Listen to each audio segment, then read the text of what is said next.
I cannot, in good conscience, let the remarks made earlier by our colleague, Senator Francis Pangilinan, during the Blue Ribbon Committee pass without rebuttal.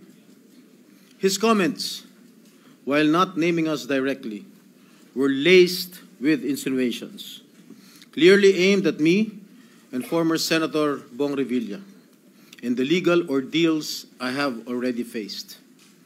With due respect, such statements are not only unfair, they are malicious and utterly uncalled for. Mr. President, let me put on record. Hinarap ko po ang mga kasong isinampa sa akin. Dumaan ako sa mahabang panahon ng paglilitis, pagkakakulong, at pati na ang mabigat na stigma na idinulot nito.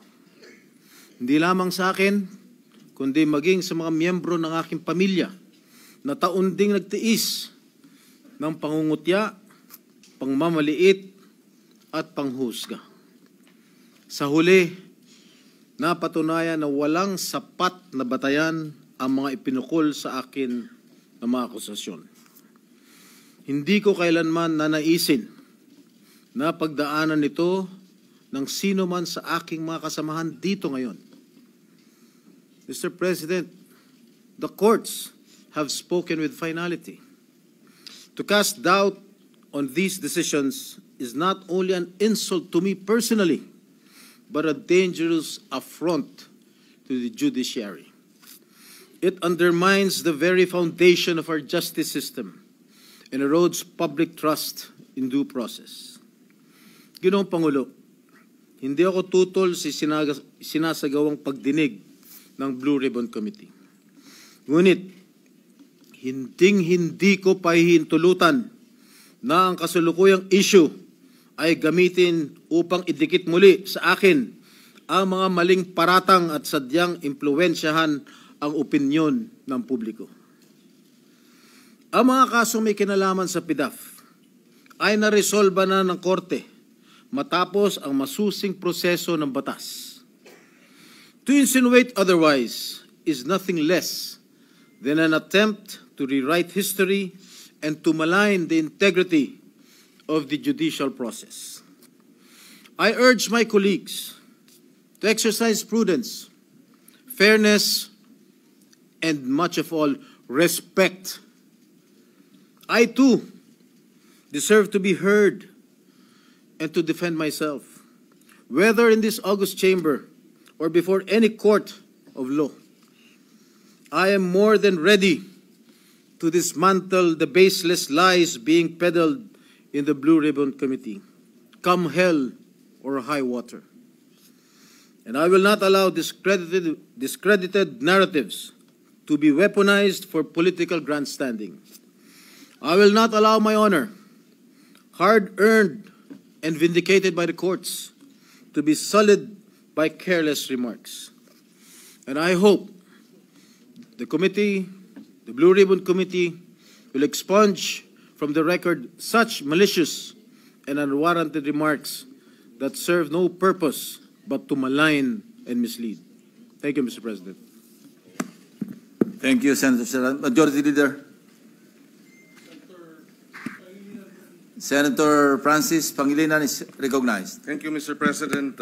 Just a very quick manifestation. For the record, there was no intention of maligning any individual in the manifestation we said earlier during the committee hearing of the Blue Ribbon Committee. Wala pong personalan, gaya ng nabanggit ng butihing senador, wala po tayong pinangalanan. Humihingi tayo ng unawa dahil bago pa nung hearing na yon, tayo po ay humurap sa judiciary at doon din na tinalakay at pinag-usapan ang problema ng conviction rates, particular ng Sandigan Bayan. 47% ang conviction rates ng Sandigan Bayan. Ibig sabihin, sa bawat dalawang kaso, isa absuelto. That was the context, Mr. President, of our manifestation earlier. There was no intention of maligning any senator with that manifestation. For the record, Mr. President, and again, humihingi tayo ng unawa kay Senator Jinggoy Estrada, wala pong personalan yung ating earlier manifestation. I hope he will understand. Thank you, Senator Francis Pangilinan.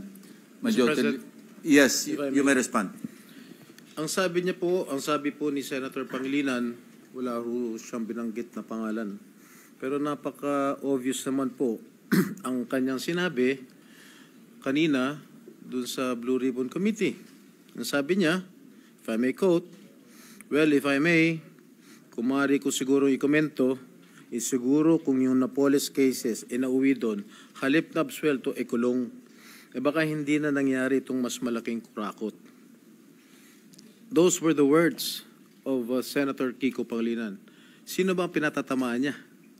Sino ba pinatatamaan mo? Di ba?